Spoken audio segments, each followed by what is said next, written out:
Toppers Club IAS academy में सभी छात्र छात्राओं का स्वागत है। आशा है आप अच्छे होंगे, परिवार सहित आनंदित होंगे और अपनी रणनीति को बना करके तैयारी कर रहे होंगे। उसी श्रृंखला में हम आपके समक्ष लाए हैं पर्यावरणीय आंदोलन का एक विशेष टॉपिक, जो आरओ एआरओ एपीएस एग्जाम हो चाहे पीसीएस एग्जाम हो, इसके लिए अत्यंत महत्वपूर्ण है। वीडियो को शुरू से लेकर एंड तक देखिएगा और जो हमारे द्वारा नोट्स उपलब्ध कराए हैं उसको सरसरी तौर पे देख लीजिएगा। दोनों का अनोखा संगम आपको सफल जरूर बनाएगा। चलिए बात कर लेते हैं हम पर्यावरणीय आंदोलन की पृष्ठभूमि पर। इसमें हम बिश्नोई आंदोलन, उसके सामाजिक परिप्रेक्ष्य की बात करेंगे, उसके आर्थिक पक्ष की बात करेंगे, साथ ही नर्मदा बचाओ आंदोलन की हम बात करेंगे, मैती आंदोलन की बात करेंगे, चिपको आंदोलन, एपिको आंदोलन, बीज बचाओ आंदोलन इत्यादि जो प्रमुख आंदोलन है उसको हम स्टेप बाय स्टेप अध्ययन करेंगे और वहां से क्या प्रश्न पूछा जा सकता है, किस आंदोलन का कौन सा पॉइंट इंपॉर्टेंट है, वो मैं आपसे डिस्कस करूंगा, ताकि अगर एग्जाम में ये प्रश्न देखने को मिले तो आप 100% उसे कर सकें। सबसे पहले हम बात कर लें कि आखिर ये जो आंदोलन थे वो क्यों उपजे। हम यानी हमारा जो देश है वो कृषि प्रधान देश है और यहां पर हमने कृषि आधारित अर्थव्यवस्था और उद्योग आधारित अर्थव्यवस्था दोनों का मिश्रण करते हुए एक नई परंपरा अर्थात मिश्रित अर्थव्यवस्था को अपनाया। लेकिन जो औद्योगिकरण भारत में हुआ उसने पर्यावरण को काफी क्षति पहुंचाई। भारत ही नहीं है, पूरे विश्व में औद्योगिकरण ने एक विकराल समस्या के रूप में उपस्थिति दर्ज कराई है। प्राकृतिक संसाधनों का, खनिज संसाधनों का अंधाधुंध उपयोग और उस पर पर्यावरण अनुकूल टेक्नोलॉजी का और नीतियों का न होना, इस कारण से ये जो अंधाधुंध औद्योगिकरण हुआ वो एक विकराल समस्या के रूप में आया। लोगों में चेतना आई, संवैधानिक चेतना आई और उन्होंने अपने जो सामाजिक पर्यावरणीय जो हित हैं, आर्थिक हित को देखते हुए सरकार के खिलाफ भी आंदोलन किए हैं। ये उसी की पृष्ठभूमि का टॉपिक है। 1970 का जो दशक है भारत में, वो ये मानिए कि मुख्य रूप से जो पर्यावरणीय आंदोलन है उनका दशक माना जाता है। हालांकि इसकी शुरुआत पहले ही यानी ब्रिटिश के समय ही हो गई थी, ब्रिटिश भारत के समय हो गई थी, जब अंग्रेज हमारे पर्यावरण से लगातार हस्तक्षेप कर रहे थे। आदिवासियों के विद्रोह का मूल कारण भी संसाधनों का दोहन है और उन्हें उनके अधिकारों से वंचित करना है। लेकिन आज हम प्रमुखतः हम आजादी के बाद के आंदोलन की बात करेंगे और बिश्नोई आंदोलन जो कि बहुत पहले हुआ, आजादी से पहले हुआ है और भारतीय इतिहास में एक बहुत महत्वपूर्ण आंदोलन है, उसको भी हम डिस्कस करेंगे। लेकिन इससे पहले हम ये देख लें कि जो हमारे पर्यावरणीय आंदोलन है उसके प्रमुख कारण क्या है। बच्चों, औद्योगिक विकास के कारण हम जो प्राकृतिक संसाधनों का दोहन करते हैं, प्राकृतिक संसाधनों के क्षरण और प्राकृतिक आपदाओं के रूप में प्रकृति के साथ बढ़ते टकराव के परिणाम स्वरूप जैव मंडल प्रणाली में असंतुलन पैदा हो गया है। इस असंतुलन के पैदा हो जाने से जनचेतना ने सरकार के खिलाफ, उसकी नीतियों के खिलाफ खुद को आंदोलित पाया है। भारत में पर्यावरणीय आंदोलन के उद्भव के प्रमुख कारण क्या है? प्राकृतिक संसाधनों पर नियंत्रण, यानी कुछ लोगों का नियंत्रण है, ठीक है। सरकार की झूठी विकासात्मक नीतियां हैं, जैसे आप कोई सरकार ने लगातार बांध परियोजना बनाई, लेकिन वहां से जो विस्थापित हुए आदिवासी हुए या बहुत बड़ी जनसंख्या जो विस्थापित हुई उसका पुनर्वास नहीं हुआ, तो उन्होंने भी आंदोलन किया। साथ ही वन संसाधनों तक पहुंच का जो अधिकार है, पहले आदिवासियों को बहुत ज्यादा अधिकार हुआ करते थे, उन्हें उनसे वंचित कर दिया, तो स्वाभाविक है वो आंदोलित होंगे। प्राकृतिक संसाधनों का गैर वाणिज्यिक उपयोग, सामाजिक न्याय यानी social justice and the human rights का जो मामला पर्यावरण से संबंधित है। सामाजिक जो आर्थिक जो कारण थे, बहुत बड़ी जनसंख्या जो कि वनों और वन की उपज पर आधारित थी वो उससे प्रभावित हुई, उन्होंने भी आंदोलन में हिस्सा लिया। पर्यावरणीय गिरावट और विनाश, यानी हम उद्योगों का विकास करते गए, विकास करने के लिए हमने जो प्राकृतिक संसाधन है बच्चों, उनका इतना दुरुपयोग कर दिया, इससे यह हुआ कि पर्यावरण का तो असंतुलन हुआ ही, साथ ही पर्यावरण में विनाश की स्थिति उत्पन्न हो गई, उसमें हमें गिरावट देखने को मिलती है। पर्यावरणीय जागरूकता और मीडिया के प्रचार प्रसार ने भी सरकार के खिलाफ लोगों को एक पृष्ठभूमि दे दी, नए आंकड़े दे दिए और एक नई चेतना का हथियार दे दिया, ताकि आप अपने हितों को ध्यान में रखते हुए सरकार से अपनी बात कह सकें। जब सरकार ने उनकी बात नहीं मानी तो फिर वो लोग आंदोलन में शामिल हो गए। ये तमाम कारण है बच्चों, जिससे भारत में पर्यावरण से संबंधित आंदोलनों ने जन्म लिया और उसका प्रभाव सरकार पर भी पड़ा, समाज पर भी पड़ा है। इसी क्रम में सबसे पहला हमारा जो आंदोलन है वो आजादी से पहले का आंदोलन है, जिसे हम बिश्नोई आंदोलन कहते हैं। बिश्नोई बच्चों, बिश्नोई जो समाज है वो राजस्थान में है, और राजस्थान का एक जो खेजड़ी वृक्ष है, वहां का राजकीय वृक्ष है। ये वृक्ष एक तो वहां ईंधन देता है, ये चारा भी देता है, और सबसे महत्वपूर्ण बात है ये औषधि पौधा भी है। यानी जन सामान्य में खेजड़ी पौधे का बहुत बड़ा महत्व है। अब इसी खेजड़ी जो आपका वृक्ष है, इसकी पूजा करते हैं बिश्नोई समाज। वैसे ही बिश्नोई जो समाज है वो प्रकृति के करीब बहुत रहता है, प्रकृति के प्रति बहुत सहानुभूति रखता है, श्रद्धा भाव रखता है। और हुआ क्या था कि एक जोधपुर का राजा था अजीत सिंह, और उसे अपना नया महल बनवाना था और उसे लकड़ी की आवश्यकता थी। वहीं पड़ोस में जो क्या था कि लकड़ी के लिए जिस क्षेत्र को, जहां जंगल था, वहां बिश्नोई समाज का ज्यादा निवास था, और बिश्नोई समाज उनको पवित्रता की दृष्टि से उन वृक्षों को देखता था। तो यहाँ पर जो संघर्ष हुआ, ये संघर्ष हुआ 1730 में। यानी बिश्नोई नामक धार्मिक समूह ने इसको चलाया था, और ये लगभग हिंदू सिद्धांतों पर आधारित था। हम वैसे प्रकृति के करीब रहे हैं, पर्यावरण संरक्षण हमारे जनमानस में शुरू से ही रहा है। तो 1730 में जोधपुर के महाराजा द्वारा खेजड़ली गांव में लकड़ी इकट्ठा करने के उद्देश्य से पेड़ों को काटने के लिए सैनिकों को भेजा था। इस आंदोलन का जो नेतृत्व किया था वो अमृता देवी बिश्नोई ने किया था। ये आंदोलन इतना बड़ा आंदोलन हो गया कि राजा हिंसा पे उतर आया, और इस पूरे आंदोलन में 363 रजिस्टर्ड यानी जो ज्ञात लोग हैं उनकी हत्या हुई। उन्होंने अपने प्राणों की आहुति दे दी। अब आप सोच लीजिए कि ये वृक्ष इस समाज के लिए कितना महत्वपूर्ण रहा होगा। बाद में इस आंदोलन का प्रभाव ये हुआ कि राजा को अपना ये आदेश है वो वापस लेना पड़ा। इस आंदोलन का जो क्या है कारण है, राजा के लिए एक नया महल बनाने के लिए जो गांव के पवित्र पेड़ों को नष्ट होने से रोकना था, यही इस आंदोलन का प्रमुख उद्देश्य था। आई थिंक बच्चों आपने समझा होगा। यहाँ पर आपको क्या समझना है, बिश्नोई आंदोलन, राजस्थान, जोधपुर के राजा अजीत सिंह ने महलों के लिए खेजड़ी के जो वृक्ष है उन्हें काटने का आदेश दिया था। खेजड़ी बिश्नोई समाज का पवित्र वृक्ष है, और उसे रोकने के लिए, इस विनाश को रोकने के लिए 363 लोगों ने अपनी प्राणों की आहुति देते हुए इस आंदोलन की वजह से अपने उन पवित्र वृक्षों को बचाया था। इसी क्रम में आगे चले हम तो द साइलेंट वैली मूवमेंट 1978 की हम बात कर लेते हैं। जो साइलेंट वैली है ये है कहां, ये बच्चों केरल में है। और केरल की अगर बात करें तो सबसे ज्यादा जैव विविधता भारत में साइलेंट वैली में पाई जाती है, अर्थात केरल के साइलेंट वैली में पाई जाती है, शांत घाटी में पाई जाती है। अब साइलेंट वैली है कहां, ये पालघाट जिले में है, केरल में है। और यहाँ पर कुंती पुझा नदी पर एक बांध बनाने का जो विचार है बच्चों, वो अंग्रेज शासन के समय 1929 में, कब 1929 में उसकी परिकल्पना की गई थी। इस परियोजना को वास्तव में मूर्त रूप देने के लिए भारत सरकार ने योजना आयोग से कहा, और योजना आयोग ने उसका प्लान किया 1973 में, ठीक है। और इस परियोजना को स्वीकृत कर लिया गया। आंदोलन पहले स्थानीय लोगों के द्वारा शुरू किया गया था, लेकिन बाद में इसमें केरल शास्त्र साहित्य परिषद शामिल हो गई और उसने नेतृत्व अपने हाथों में ले लिया। बाद में इसमें नर्मदा बचाओ आंदोलन, Bombay natural history society, silent valley action forum जैसे कई पर्यावरण समूह ने अपनी भागीदारी उपस्थित करा दी। तो ये जो यहां से इंपॉर्टेंट है, द साइलेंट वैली मूवमेंट 1978 समय है, कब 1978 में है, ये पूछा जा सकता है। कौन सी नदी पर बांध बनना था, कुंती पूजा नदी पर बांध बनना था। ये सारे के सारे प्रश्न आपके लिए इंपॉर्टेंट हो जाएंगे। आगे हम बात करें तो हमारा चिपको आंदोलन है, जो कि बहुत महत्वपूर्ण आंदोलन है। ये महिलाओं ने इसमें पेड़ों को अपने आलिंगन में रख लिया, अब उसके अपने बाहों में भर लिया, ताकि हम कट जाएंगे, मर जाएंगे, लेकिन पेड़ों को नहीं कटने देंगे।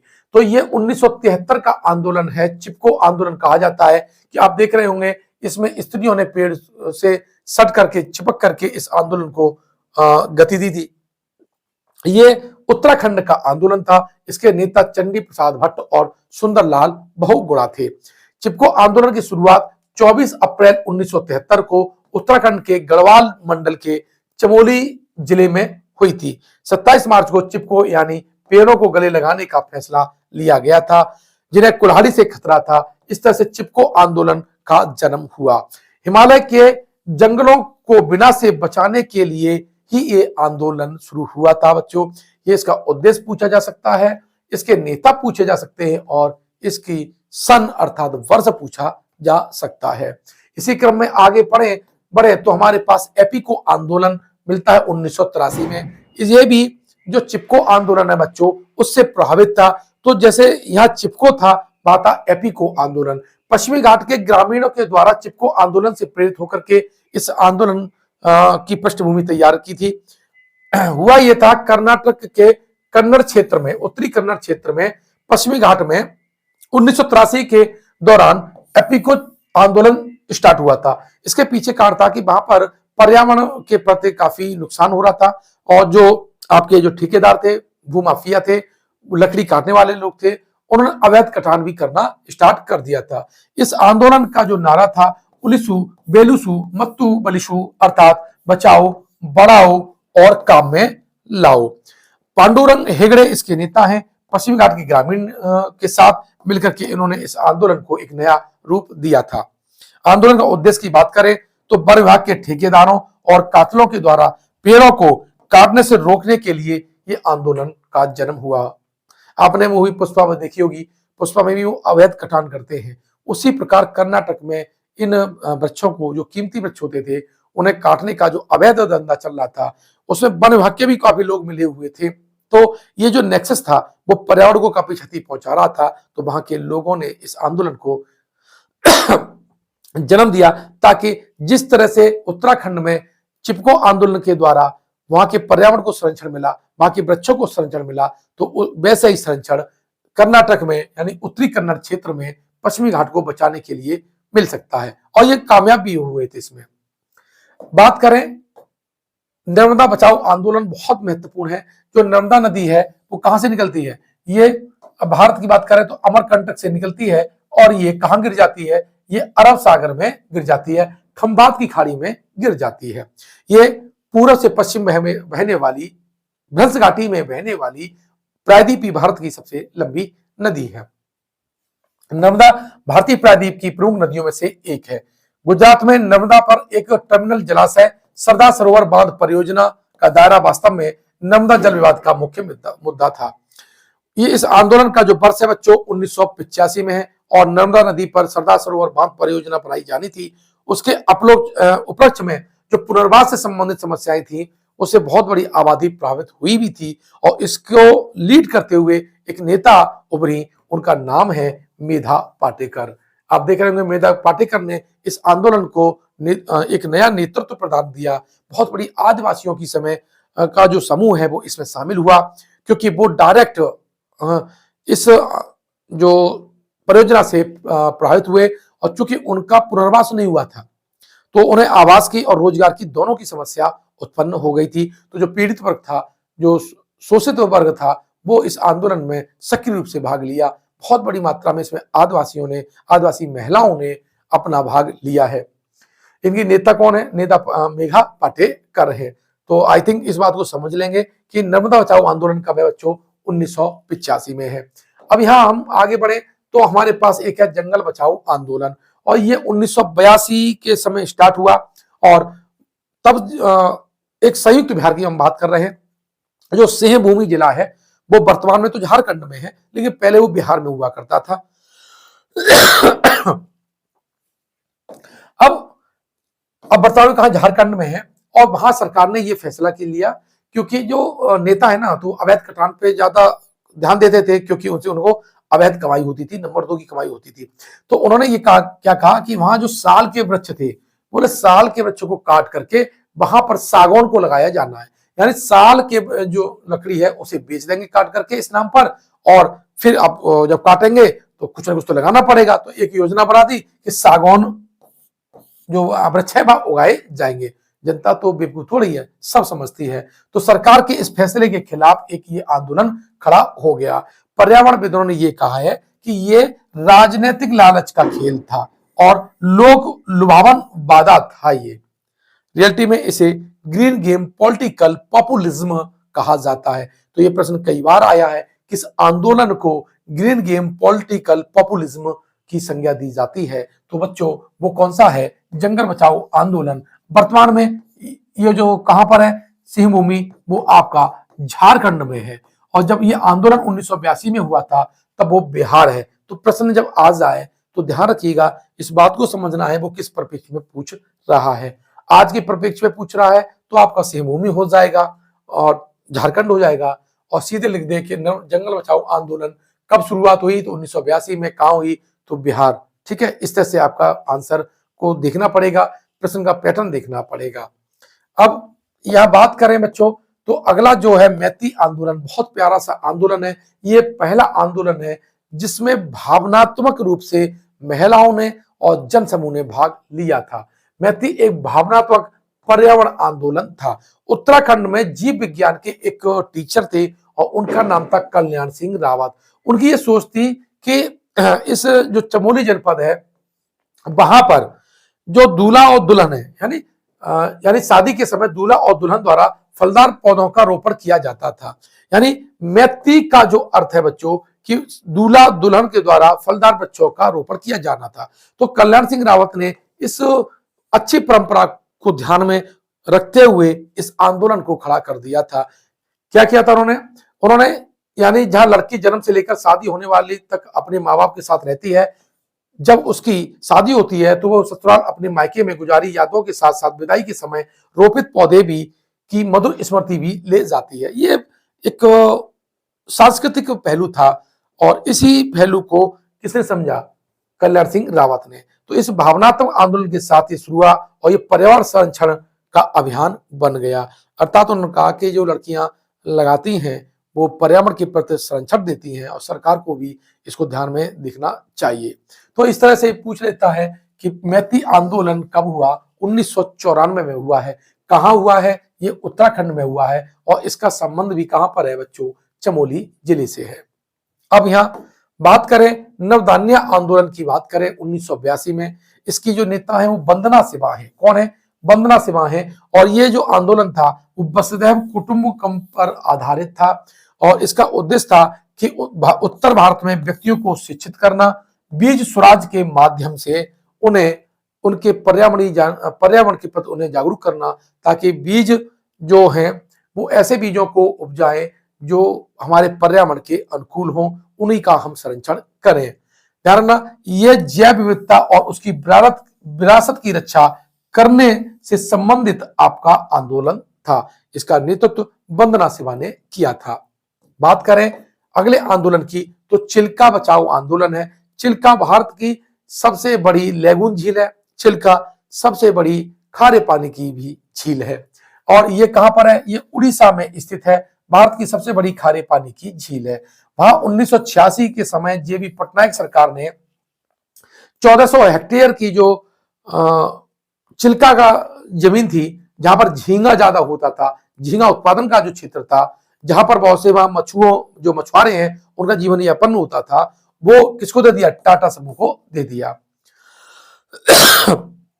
शुरुआत में वहां मछुआरों ने आंदोलन किया, एक जनता पार्टी थी उसने उसको सपोर्ट किया और सीट जीत भी ली, लेकिन जैसे वो सरकार में आई और उन्होंने इनका साथ छोड़ दिया। फलस्वरूप क्या हुआ? चिल्का के 192 गांवों के लोगों ने मत्स्य महासंघ के नेतृत्व में आंदोलन खड़ा कर दिया और ये जो समय जो था बच्चों वो 1991 का था। यहाँ पर जो उत्कल विश्वविद्यालय के जो छात्र थे, विशेषकर आदिवासी छात्र थे, उन्होंने भी इसको आंदोलन को एक नया रूप देने में अपनी भूमिका निभाई थी। 15 जनवरी 1992 में गोपीनाथपुर गांव में यह संघर्ष जन आंदोलन के रूप में बदल गया था। बाद में क्या हुआ? उड़ीसा सरकार ने दिसंबर 1992 में जो टाटा को जो जमीन लीज पर दी थी उसे देने का जो निर्णय है वो रद्द कर दिया। तो इस तरह से जो चिल्का बचाओ आंदोलन अपना जो लक्ष्य है वो हासिल करने में सफल हुआ। अब यहाँ पर एक और आंदोलन आपको दिखाई देता है, वो है बीज बचाओ आंदोलन है। बीज बचाओ आंदोलन का जो उदय है वो बीजों की विलुप्त होती प्रजातियों का संरक्षण करना और उनके व्यवसायिक हितों के लिए कुछ ही प्रकार के बीज पौधों को बोने के विरोध में हुआ था।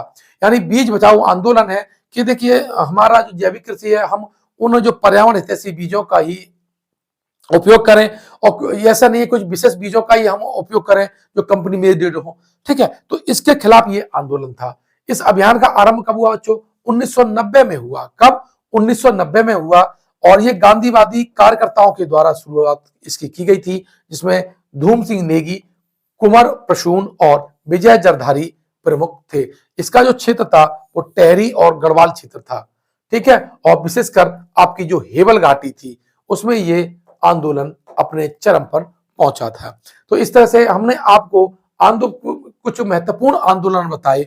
उसी में एक और महत्वपूर्ण आंदोलन है टेहरी बांध का आंदोलन है। 1990 के दशक में ये स्टार्ट हुआ था। टेहरी जो बांध है वो भागीरथी नदी पर बना था और इसके जो नेता थे वो सुंदरलाल बहुगुणा थे। इसका उपयोग था कि टेहरी के पीछे बहुत विशाल झील बनेगी और अभी हमारे जो पहाड़ है वो बहुत पक्के नहीं है, अभी कच्चे रूप में है, निर्माण की प्रक्रिया में है, तो उनमें भूस्खलन जैसी घटनाएं हो सकती हैं और बड़ी मानवीय आपदा वहां पर हो सकती है। इसीलिए इस आंदोलन को काफी विरोध हुआ और टेहरी बांध फिर नहीं बना था। अब यहाँ मैं जो थोड़ी सी आपको बात बता दूं कि हम लगातार आपको ये वीडियो प्रोवाइड कर रहे हैं, साथ ही हमारी टेस्ट सीरीज स्टार्ट हो चुकी है। अब टेस्ट सीरीज कैसे मिलेगी, क्योंकि मैं थोड़े से अपने हित की भी बात करूंगा, इसमें आपका ज्यादा फायदा है। आरओ के ये सारे जो नोट्स हैं जो मैंने अभी बताए वो आपको मिल जाएंगे, टेस्ट सीरीज मिल जाएगी और ये मात्र 2500 रुपए में आपको मिल जाएगा। क्या करना है? प्ले स्टोर पे जाना है, टॉपर्स क्लब आईएएस अकेडमी का ऐप है उसे डाउनलोड करना है और वहां पर RO test series and notes वाले ऑप्शन पे क्लिक करेंगे। 2500 का लगभग पेमेंट करेंगे तो आपको हमारा जो प्रोग्राम है वो आप मिल जाएगा। वहां आप वीडियो ले सकते हैं, नोट्स ले सकते हैं।